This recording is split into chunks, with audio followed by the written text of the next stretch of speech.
하나님 말씀 함께 보도록 하겠습니다. 로마서 1장 8절부터 17절까지 말씀입니다. 로마서 1장 8절부터 17절까지 말씀, 우리 다 같이 한 목소리로 말씀 함께 보도록 하겠습니다. 먼저 내가 예수 그리스도로 말미암아 너희 모든 사람에 관하여 내 하나님께 감사함은 너희 믿음이 온 세상에 전파됨이로다. 내가 그의 아들의 복음 안에서 내 심령으로 섬기는 하나님이 나의 증인이 되시거니와 항상 내 기도에 쉬지 않고 너희를 말하며 어떻게 하든지 이제 하나님의 뜻 안에서 너희에게로 나아갈 좋은 길 얻기를 구하노라. 내가 너희 보기를 간절히 원하는 것은 어떤 신령한 은사를 너희에게 나누어 주어 너희를 견고하게 하려 함이니 이는 곧 내가 너희 가운데서 너희와 나의 믿음으로 말미암아 피차 안위함을 얻으려 함이라. 형제들아, 내가 여러 번 너희에게 가고자 한 것을 너희가 모르기를 원하지 아니하노니 이는 너희 중에서도 다른 이방인 중에서와 같이 열매를 맺게 하려 함이로되 지금까지 길이 막혔도다. 헬라인이나 야만인이나 지혜 있는 자나 어리석은 자에게 다 내가 빚진 자라. 그러므로 나는 할 수 있는 대로 로마에 있는 너희에게도 복음 전하기를 원하노라. 내가 복음을 부끄러워하지 아니하노니 이 복음은 모든 믿는 자에게 구원을 주시는 하나님의 능력이 됨이라. 먼저는 유대인에게요 그리고 헬라인에게로다. 복음에는 하나님의 의가 나타나서 믿음으로 믿음에 이르게 하나니 기록된 바 오직 의인은 믿음으로 말미암아 살리라 함과 같으니라. 아멘. 오늘 이 시간에는 세상에 드러나는 믿음이라는 제목 가지고 우리가 함께 말씀 나누고 함께 기도하기를 원합니다. 로마에 가면 굉장히 신성한 장소로 여겨지는 7 언덕이 있습니다. 카피톨리노 언덕을 비롯해서 퀴리날레, 비미날레, 에스퀼리노, 첼리노, 아벤티노, 팔란티노, 이것이 다 언덕의 이름인데 이 7 언덕이 로마에서 굉장히 신성하게 여겨지는 장소예요. 예전 로마 제국이 한창 강한 힘을 가지고 있을 때 제국을 좌지우지하는 핵심적인 엘리트 지도자들이 다 이 7 언덕에 모여 살고 있었어요. 이 언덕에는 신의 아들로 칭송받는 황제의 관저가 있었고요, 또 황족들의 일가 친척이나 또 그들이 믿는 신을 향한 제사장이나 원로원들의 저택들이 모여 있었고요, 또 많은 헬라 신들, 로마 신들의 조각상과 신전들이 자리 잡고 있었고요. 구조상으로 보면 이 7 언덕이 도심 위에 우뚝 솟아서 언덕 아래 있는 주민들을 내려다보고 있었고 7 언덕 아래에는 하층민들, 그러니까 평민이나 노예나 종들이나 이런 사람들이 살고 있었어요. 그러니까 이들은 저지대에서 높은 곳을 바라보며, 그러니까 황제나 신들을 우러러보며 살 수밖에 없는 그런 구조적인 위치를 가지고 있었어요. 이 당시에 로마 교회 역시 마찬가지입니다. 로마 교회에 속해 있는 사람들이 그리 잘 사는 사람들이 아니잖아요.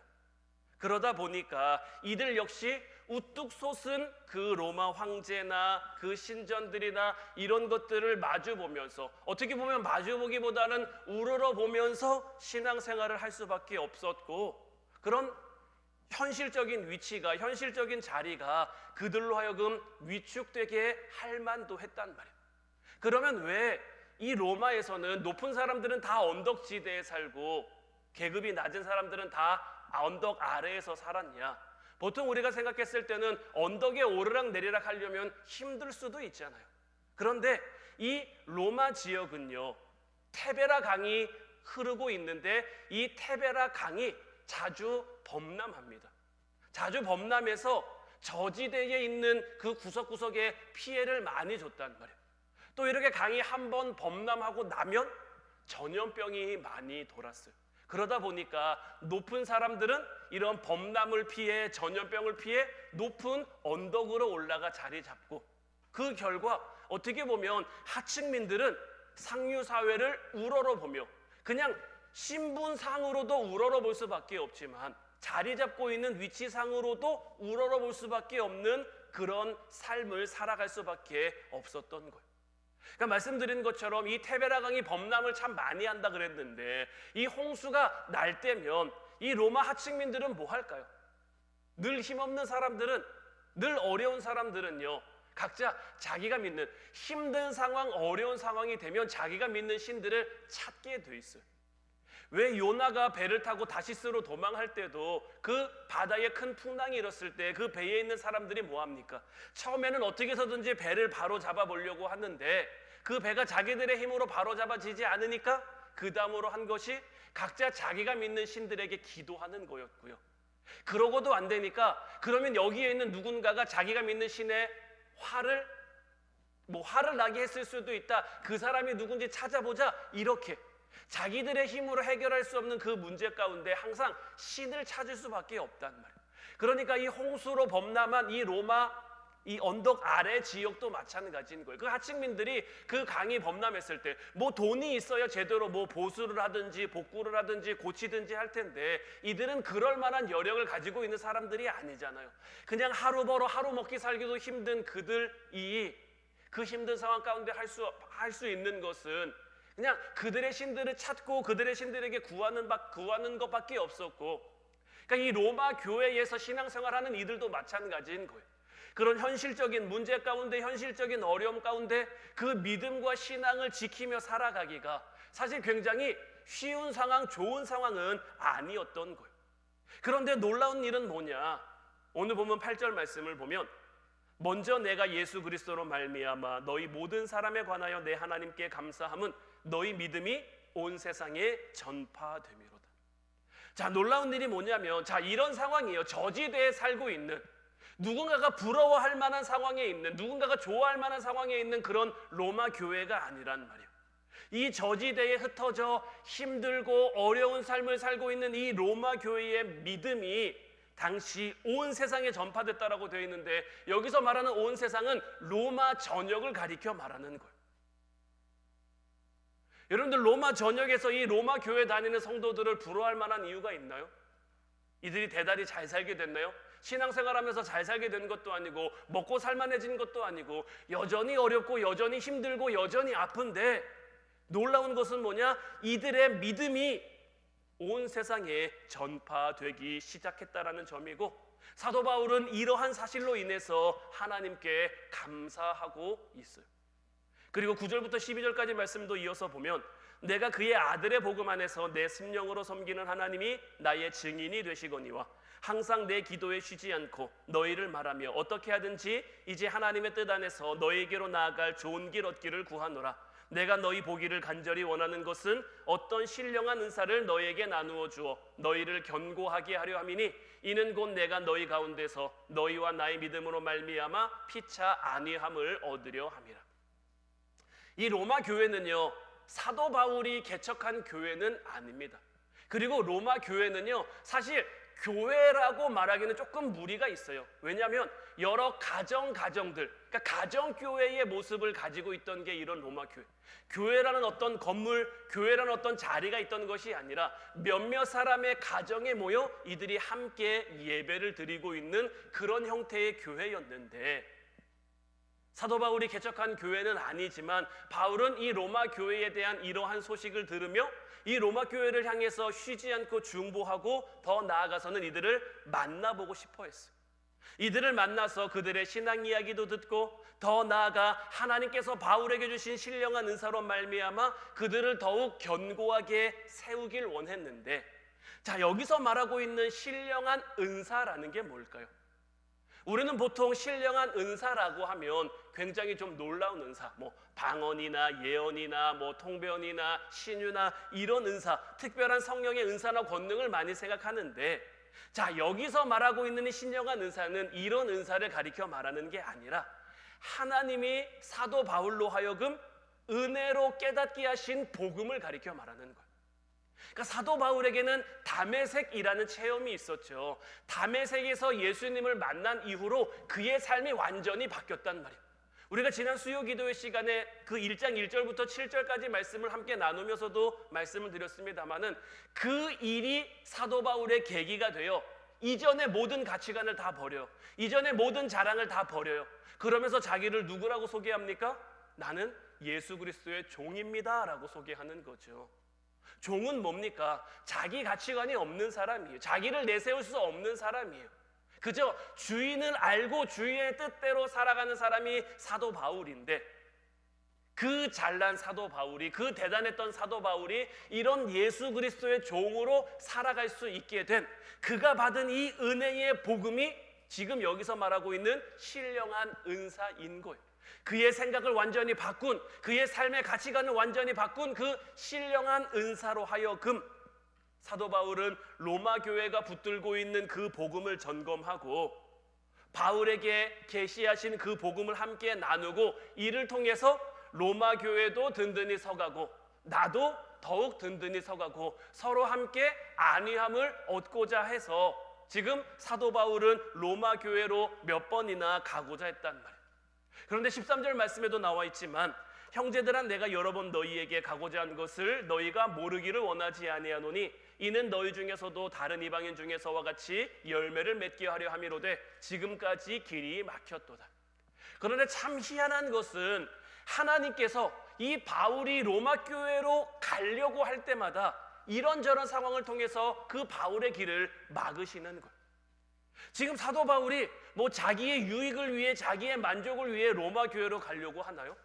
그들을 믿음으로 더욱 든든히 세우기 위해 하나님이 바울에게 주신 그 신령한 은사를 통해 서로 안위함을 얻고자 하기 위해 로마 교회로 나아가려고 하는데 하나님께서 번번이 그 길을 막으셨단 말이에요.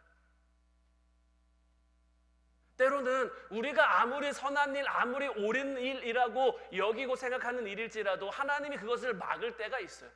왜 막으시는지 당장은 그것을 알 수 없지만 지나면 알게 되는 그런 뜻이 있는 거예요. 그때조차도 우리는 하나님의 신실하심을 믿으며 하나님의 선하심을 믿으며 순종할 수 있어야 되는 거예요. 말씀드린 것처럼 믿음은 순종으로 이어져야 되는 거고요, 은혜는 사명으로 이어져야 되는 거예요. 이게 이어지지 않으면요, 받은 은혜가 그 은혜로서의 힘을 발할 수가 없는 거예요. 자, 사도 바울도 내가 로마 교회로 가려고 해. 하나님의 은혜를 얻어서 내가 로마 교회로, 하나님이 나를 이방인을 위한 사도로 세우신다고 쓴다고 하셨으니 내가 로마 교회로 가야지. 가려고 하고 있는데 하나님이 막고 또 막고 또 막고 또 막아요. 하나님이 왜 막으시지? 하나님 왜 막으시지? 그럼에도 불구하고 내가 순종하지 않고 갔어요. 그럼 어떻게 될까요? 하나님이 원하시지 않기에, 물론 그것을 통해서도 하나님은 합력하여 선을 이루게 하시겠지만 원래 하나님이 계획하셨던, 원래 하나님이 그리셨던 그 하나님의 뜻은 이루어질 수가 없는 거고, 그 가는 과정 속에 사도 바울은 그 은혜를 점점 놓칠 수밖에 없는 거예요. 지금 사도 바울은 로마 교회로 가는 길은 막혔지만 그럼에도 불구하고 그들을 견고하게 하려는 간절히 사모하는 마음을 담아서 지금 편지로라도 그들에게 지금 복음을 전하고 복음을 제시하고 믿음을 나누고자 하고 있는 건데, 그러니까 하나님은 이것을 통해서, 그러니까 사도 바울이 왜 이렇게까지 하냐면 14절 15절 말씀을 보면 헬라인이나 야만인이나 지혜 있는 자나 어리석은 자에게 다 내가 빚진 자라. 그러므로 나는 할 수 있는 대로 로마에 있는 너희에게도 복음 전하기를 원하노라. 자, 바울이 이렇게까지 하는 이유는 뭐냐면, 말씀드린 것처럼 바울이 로마 교회를 세운 게 아니에요. 어떻게 보면 로마 교회와 사도 바울은 직접적인 연관, 직접적인 관련이 없어요. 그럼에도 불구하고 사도 바울이 로마 교회에 가서 그들을 믿음 가운데 더욱 견고히, 그들을 믿음 가운데 더욱 담대히 세우고자 하는 것은 이 배후에 이 사도 바울에게 더 중요한 전제가 있는데, 그것이 뭐냐면 헬라인에게나 야만인에게나 지혜 있는 자에게나 어리석은 자에게 다 내가 빚진 자라고 사도 바울은 생각했기 때문인 거예요. 이 생각이 없었다면요, 바울은 감히 용기 있게 세상의 믿음을 드러내는 로마 교회에 편지를 쓰려고 하지 못했을 거예요. 그럼 바울은 어떤 빚을 졌다고 생각하는 거냐? 이건 말씀드린 것처럼 복음의 빚을 진 겁니다. 다메섹 도상에서 자기는 하나님을 사랑한다고 생각하고 있었는데, 하나님 나라를 위해 살아간다고 생각하고 있었는데 전혀 다른 방향으로 가고 있었죠. 전혀 틀린 방향으로 가고 있었단 말이에요. 근데 그거를 예수님께서 은혜로 멈춰주신 거예요. 은혜로 붙잡아 주신 거예요. 그리고 그의 삶을 돌려서 하나님을 향해 살아갈 수 있도록 이끌어 주셨단 말이에요. 하나님의 전적인 은혜가 아니었으면 이 로마서 1장 이 초반부에 사도 바울이 고백한 것을 통해 전적인 은혜로 택정함을 입었다, 사도로 부르심을 받았다, 그리스도의 종이 됐다, 이 모든 것이 하나님의 은혜가 아니면 설명될 수 없는, 하나님의 은혜가 아니면 내게 감히 주어질 수 없는 그런 놀라운 은혜이기 때문에 자기 삶에 들어와서 자기 삶을 송두리째 바꿔버린 그 복음의 능력으로 자기는 어떻게 보면 세상에서 더 이상 변할 수 없는 그런 변화를 경험했단 말이에요. 그리고 이 변화는 사도 바울에게 축복으로 여겨졌고요, 이 축복은 그를 거룩한 부담감을 마음에 품은 빚진 자라는 생각으로 살아가게 한 거예요. 여기서 빚진 자는요, 해야 할 의무가 있는 자라는 그러한 의미예요.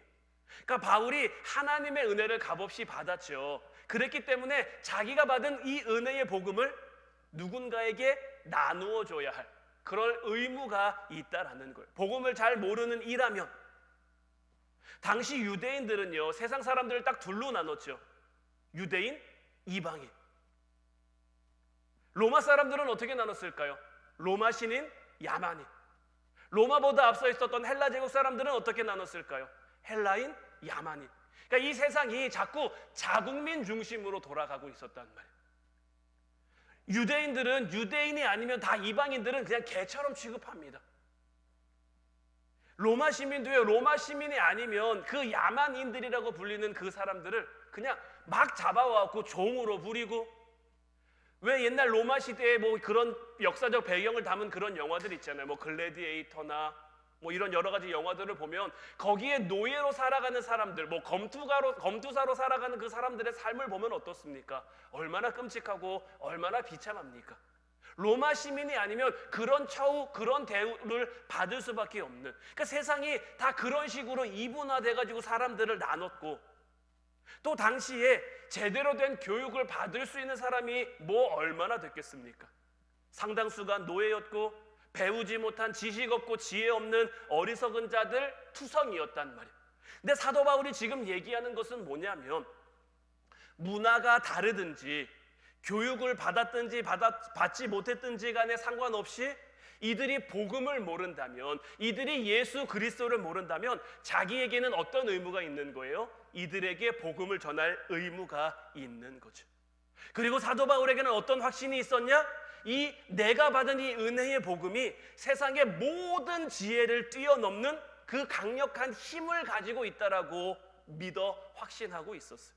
그렇기 때문에 지금 사도 바울은 자기가 받은 이 은혜의 복음을, 로마를 한번 여러분 생각해 보세요. 앞서 말씀드린 것처럼 7개의 언덕이 있고요. 7개의 언덕에는 뭐 왕을 비롯한 높은 사람들, 뭐 신전들, 이런 사람들이 살고 있고, 하층민에 있는 사람들은 그것을 우러러보며, 그것을 쳐다보며, 그것을 바라보며 살아갈 수밖에 없어요. 늘 힘들고 늘 어렵고 늘 곤란하고 늘 문제투성이인데, 그런 로마에 이 내가 받은 복음이 나눠져서 로마 이 교회로 말미암아 지금 세상 가운데 그들의 믿음이 전해지고 있는데, 여기에 플러스 사도 바울이 받은 그 신령한 은사의 복음으로 말미암아 더욱 믿음 가운데 견고히 서갈 수 있도록 지금 사도 바울은 그걸 바라고 그걸 원하고 있고, 이게 내가 받은, 내가 져야 할 의무이고 내가 가진 빚이다라고 여긴 거죠. 자, 이런 관점에서 저와 여러분들이 받은 복음은 어떻습니까? 우리는 복음을 받을 만한 어떤 자격이 돼서 복음을 받았습니까? 우리는 은혜 받을 만한 어떤 자격이 돼서 은혜를 누리는 사람이 됐습니까? 우리도 자격이 없지만, 우리도 부족하지만, 우리도 연약하지만 하나님이 우리를 불러주신 거예요. 하나님의 전적인 은혜로 말미암아 우리를 세워주신 거고요, 우리의 방향을 돌이켜 하나님 나라를 향해 살아갈 수 있도록, 하나님 나라를 향해 살아갈 힘과 능력을 우리에게 주셨단 말이에요. 그럼 우리도 사도 바울처럼 복음의 빚진 자라는 이 마음이 늘 우리에게 있어야죠. 그럼 사도 바울은 지금 헬라인이나 야만인이나 지혜 있는 자나 어리석은 자에게 다 자기가 빚진 자라고 여겼어요. 그럼 우리는 누구에게 빚진 자가 되어야 될까요? 우리와 함께 있는 우리 가족들일 수도 있고요. 아직 하나님을 온전히 믿지 못하는 가족들일 수도 있고요. 우리 이웃들일 수도 있고요. 내가 보냄을 받은, 내게 머물게 한 하나님이 내게 허락하신 그 모든 곳에 있는 그 하나님을 알지 못하는 영혼들에게 우리는 빚진 자가 되어야 되는 거죠. 빚진 자로서의 삶을 살아가야 하는 거예요. 그러니까 이 빚진 자로서 하나님이 주신 그 복음의 힘과 능력을 믿고 의지하니까, 지난 수요 기도 시간에도 말씀드리고 몇 번 여러분들에게 말씀드린 것처럼 고린도후서를 보면 사도 바울이 받은 그 어려움과 곤란과 핍박과 환난, 이런 거에 대한 말씀이 나오죠. 40에서 하나 가만 태장을 3번이나 맞고 바다에 빠지기도 하고 그 바다에서 일주일을 보내기도 하고 강도의 위협을 받고 동족의 위협을 받고 감옥에 갇히기도 하고 여러 가지 그 환난과 어려움 가운데 살았지만, 그 모든 것들을 사도 바울이 넉넉히 이길 수 있었던 비결이 무엇입니까? 바로 그가 가진 그 복음의 가치가, 그의 삶이 온전히 바뀐 그 가치가, 나는 더 이상 내 생각, 내 의지로 살아가는 것이 아니라 나는 예수 그리스도의 종으로 맡겨진 삶을 살아가는 건데, 종은 주인이 시키는 거 하는 거잖아요. 종은 주인이 시키는 거 하면서 사실 어떤 영광도 누릴 수가 없는 건데, 모든 영광은 다 주인이 누리는 거잖아요. 종이 대단한 걸 만들었어요. 그 영광 누가 가져갑니까? 주인이 가져가는 게 맞잖아요. 근데 사도 바울은 이 땅을 살아가면서, 종으로 살아가면서 그 모든 영광은 다 하나님 건데 하나님 신 영광을 함께 누린다라고 고백한단 말이에요. 그 영광의 기쁨을 내가 함께 누린다라고 고백한단 말이에요. 그 영광의 기쁨을 내가 함께 누리니 이 힘든 자리가 나를 어떻게 하지 못하는 거예요. 이 어려움의 자리가 나를 이길 수가 없는 거예요. 이런 자리를 통해서라도 그 영광의 자리를 내가 갈 수 있다면, 이 힘든 이 순간들을 통해서 내가 그 영광의 자리를 주인에게 돌릴 수 있다면, 하나님께 돌릴 수 있다면 기꺼이 그 길을 걸어가겠노라라고 다짐하고 결단하고 있는 거고, 그 마음 가지고 지금 사도 바울은 헬라인에게나 야만인에게나 지혜 있는 자나 어리석은 자나, 여기엔 또 어떤 사람들이 포함되어 있는 겁니까? 복음을 잘 받아들이는 사람도 있겠지만 복음을 거부하고 복음을 배척하는 사람들도 있겠죠. 복음을 거부하고 배척할 뿐만 아니라 복음 때문에 사도 바울을 핍박하는 사람들도 있겠죠. 사도 바울을 박해하는 사람들도 있겠죠. 그러나 그 모든 사람들에게 나는 뭐예요? 빚진 자이기 때문에 그들은 나에게 그렇게 할지라도, 자기도 예수님을 만나기 전에는 어떤 사람이었습니까? 예수 그리스도를 박해하는 사람이었잖아요. 그러니까 그들이 그렇게 하는 건 왜 그럽니까? 모르니까, 아직 깨닫지 못했으니까, 아직 만나지 못했으니까. 그러니까 사도 바울의 마음에는 어떤 마음이 있을까요? 만나면 그들도 달라질 텐데, 깨달으면 그들도 변할 텐데, 내가 이렇게 복음의 진수, 복음의 정수를 누리는 것처럼 그들도 그런 삶을 살 텐데, 그럼 내가 그들에게 만나게 해줘야지. 그들이 지금 나를 박해하는 것은, 그들이 지금 나를 핍박하는 것은, 그들이 지금 나를 반대하는 것은 그들이 깨닫지 못하고 그들이 만나지 못하고 그들이 알지 못해서이니, 내가 할 수만 있는 대로 복음을 전해서, 물론 내가 전한다고 해서 되는 게 아니라 내가 전하는 곳에 복음의 능력이 나타날 거니까, 하나님의 능력이 나타날 거니까 두려워하지 않고 담대히, 핍박 가운데도 담대히, 어려움 가운데도 담대히, 환난 가운데도 담대히 그 복음을 전할 수 있었던 거고, 로마 교회의 믿음이 온 세상에 전파된 것도, 퍼지게 된 것도 마찬가지인 거예요. 그들이 살고 있는 삶의 자리가 쉽고 편안하고 좋은 자리 아니지만, 그럼에도 불구하고 그곳에서 믿음을 지키며 살아가니까, 신앙을 지키며 살아가니까. 자, 16절 17절 말씀도 이어서 보면, 내가 복음을 부끄러워하지 아니하노니 이 복음은 모든 믿는 자에게 구원을 주시는 하나님의 능력이 됨이라. 먼저는 유대인에게요 그리고 헬라인에게로다. 복음에는 하나님의 의가 나타나서 믿음으로 믿음에 이르게 하나니, 기록된 바 오직 의인은 믿음으로 말미암아 살리라 함과 같으니라. 자, 바울이 붙들고 있는 이 복음의 핵심, 어떻게 보면 오늘 나눠야 되는 이 말씀 중에서 가장 중요한 부분인데, 자, 바울이 붙들었던 복음의 핵심은 뭐냐? 먼저 복음은 자랑스러운 겁니다. 사도 바울이 내가 복음을 부끄러워하지 않는다라고 얘기하고 있죠. 사도 바울은 복음을 부끄러워하지 않습니다. 왜 그렇습니까? 말씀드린 것처럼 이 복음은 자기뿐만 아니라 온 인류를 구원할 하나님의 능력이기 때문인 거예요. 자기가 이렇게 변할 줄 누가 알았겠습니까? 자기가 확실한 증거잖아요. 자기가 확실한 하나님의 일하심의 그 표잖아요. 그러니까 이 복음의 확신 가지고, 여러분들도 여러분들이 만난 하나님이 여러분들에게 가장 확실한 증거가 되어야 되는 거예요. 내가 이렇게 예수님을 만나게 될 줄, 내가 이렇게 예수님을 믿게 될 줄 누가 알았겠습니까? 저도 저 역시가 제가 이 자리에 서서 여러분들에게 말씀 전하는 자가 될 줄 누가 알았겠습니까? 말씀에 사모하고 기도하고 이거 말씀 붙들어서 여러분들이 어떻게 하면 더 많은 말씀을 나눌 수 있을까? 더 은혜의 말씀을 나눌 수 있을까? 고민하고 또 고민하고 또 고민한 사람이 될 거라고 누가 생각했겠습니까? 저조차도 몰랐는데요. 이런 저를 변화시킨 하나님의 능력, 여러분들을 변화시킨 하나님의 능력, 이것이 우리에게 가장 확실한 증거가 돼서 우리가 주님을 만남으로 변화된 것처럼 그들도 주님을 만나면 변화될 것이니 이 복음을 부끄러워하는 것이 아니라, 그래서 복음 전하는 것을 주저할 것이 아니라 담대하게. 그런데 오늘 이 시대는 어떻습니까? 점점 복음을 부끄러워하는 시대가 됐고요. 예수님 믿는 것을 드러내는 게 불편할 때도 있고 불리할 때도 있는 그런 시대가 됐단 말이에요. 그래서 많은 이들이 심지어는 교회에 다니는 성도임에도 불구하고 교회 다니는 게, 예수님을 믿는 게, 때로는 내가 세상을 살아가는데, 내가 때로는 세상 가운데 즐거움을 누리는데 장애가 되고 불편이 된다라고 생각하는 사람들이 많아졌단 말이에요. 그러니까 사람들이 복음을 부끄러워하고 복음을 감추려고 해요. 예수님 믿는데 예수님 믿는다고 이야기하지 않으려고 해요. 그러나 우리가 분명히 알아야 될 것은, 복음을 부끄러워하면요, 복음을 우리가 담대하게 자랑스러워하지 않으면요, 우리는 우리의 믿음을 드러낼 수가 없어요. 우리는 로마 교회를 보면서 깨달아야 되는 거예요. 그들은요, 말씀드린 것처럼 눈앞에 우뚝 솟아있는 그 제국의 언덕 아래에서도 서슴없이 복음의 빛을 밝혔죠. 그 빛을 자랑스러워했고, 그 빛을 자랑스러워하면서 점점 담대히 전하니까 점점 환하게 빛나는 거예요. 로마 교회만큼 박해 많이 받은 교회도 없어요. 로마 교회만큼 어려움 많이 당한 교회도 없어요. 그 원형 경기장 안에서 그 예수님 믿는 사람들이 핍박당하는 그런 영화들이 얼마나 많습니까? 그런 역사적 자료들이 얼마나 많습니까? 그런 순교자의 그런 희생과 헌신, 그 위에 그들이 복음의, 믿음의 이런 것들을 쌓았더니 후에는 어떻게 됩니까? 하나님이 나라 자체를, 로마 자체를 기독교 나라로 바꾸어 버리시잖아요. 하나님이 우리에게 주신 복음의 능력은 이렇게 나타나는 거예요. 아무리 작은 빛이라고 해도 빛은 빛인 거예요.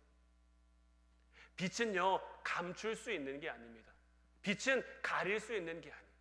물론 잠시 어떤 다른 것에 가려져 희미하게 어둡게 다른 곳을 향해 비춰지고 있을진 몰라도 빛은 빛으로서 그 자리에서 영향력을 발하고 있는 거예요. 하나님은 우리에게 복음을 주셨고요, 그 복음은 우리의 삶의 빛인 거예요. 빛은 감출 수가 없고요, 우리는 이 빛을 드러내야 되는 거예요. 우리가 복음을 자랑스럽게 여기면, 우리가 복음을 담대히 부끄러워하지 않으면 하나님의 역사, 하나님의 능력은 반드시 우리를 통해 나타나게 되어 있는 거예요. 그리고 또 이 복음은요, 가장 중요한 것, 하나님의 구원을 일으키는 능력인 거죠. 그러니까 여기서 말하는 구원은 우리 영혼의 구원뿐만이 아니라 하나님의 백성들이 처한 모든 상황으로부터의 총체적인 구원을 의미하는 거예요.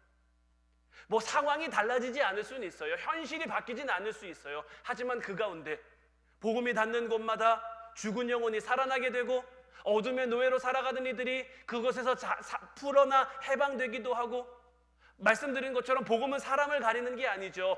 하나님을 믿는 모든 사람을 위해 복음을 존재하는 거고요, 사람 가려서 복음이 역사하는 거 아니고, 사람 가려서 복음의 능력이 나타나는 거 아니고, 헬라인에게나 야만인에게나 지혜 있는 자나 어리석은 자나 모두에게 하나님을 믿으면 하나님 구원의 능력이 우리에게 나타나는 거예요. 누구나 죽음은 두렵죠.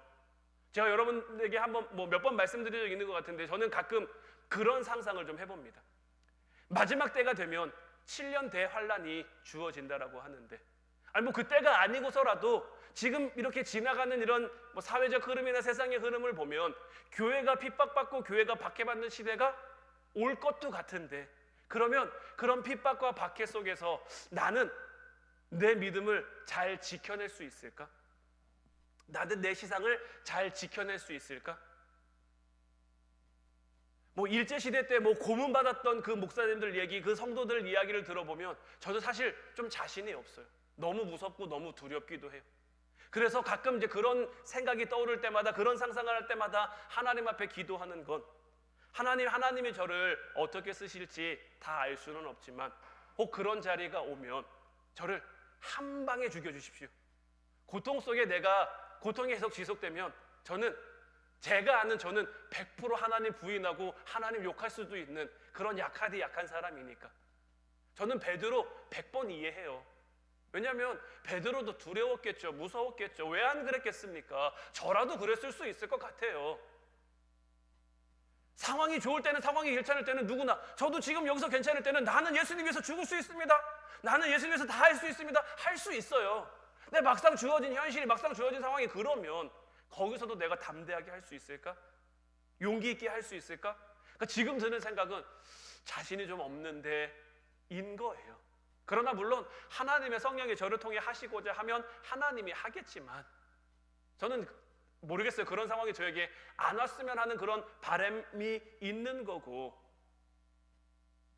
하지만 하나님의 능력, 하나님의 역사하심이 일어나는 그 모든 곳에 복음의 빛은 전해질 거고, 그러니 우리도 두려워하기보다, 무서워하기보다, 우리에게 주어진 삶 가운데 때로는 주어진 현실은 녹록치 않을 수 있지만, 그래서 무서울 수도 있고 두려울 수도 있어요. 베드로처럼 우리가 할 수도 있어요. 그러나 우리 삶의 방향이, 내가 한 번 넘어졌다고, 내가 한 번 주저앉았다고 나는 안 될 놈이야, 나는 틀린 놈이야, 다시 돌아서서 세상을 향해 나아가는 게 아니라, 세상을 향해 살아가는 게 아니라, 그럼에도 불구하고 우리를 불러주시는, 말씀드렸지만 하나님은 태초에 천지를 창조하신 이후로, 인간을 창조하신 이후로 우리를 향해 내밀어 주신 구원의 손을요 한 번도 거두신 적이 없어요. 우리가 실수했을 때도 우리를 향해 손 내밀어 주셨고요, 우리가 범죄했을 때도 우리를 향해 손 내밀어 주셨고요, 언제나 어떤 모습, 어떤 상황이더라도 탕자를 기다리는 그 아버지처럼 우리를 기다리고 계셨단 말이에요. 그러니 우리가 해야 될 것은 무엇입니까? 복음을 부끄러워하지 않고 복음의 능력을 믿으며, 복음의 역사함을 믿으며 하나님을 향해 한 걸음 한 걸음 나아가는 것. 주어진 삶의 자리에서, 맡겨진 삶의 자리에서 복음의 빛을 전하며, 복음의 빚진 자로서, 먼저 우리가 은혜 받은 자로서 이 복음을 전할 수 있는 자가 되어 우리도 예수 그리스도의 종으로서 주인에게 영광 돌리며, 이것이 세상을 변화시키는 믿음이 될 것이며, 우리 가정을 변화시키는 믿음이 될 것이며, 이 땅 가운데 하나님의 나라가 세워지게 하는, 하나님의 나라가 완성되게 하는 그런 믿음, 그런 복음이 될 거예요. 바라기는 이제 우리가 이런 믿음 가지고 살아갈 수 있기를 주님의 이름으로 축원해 드립니다.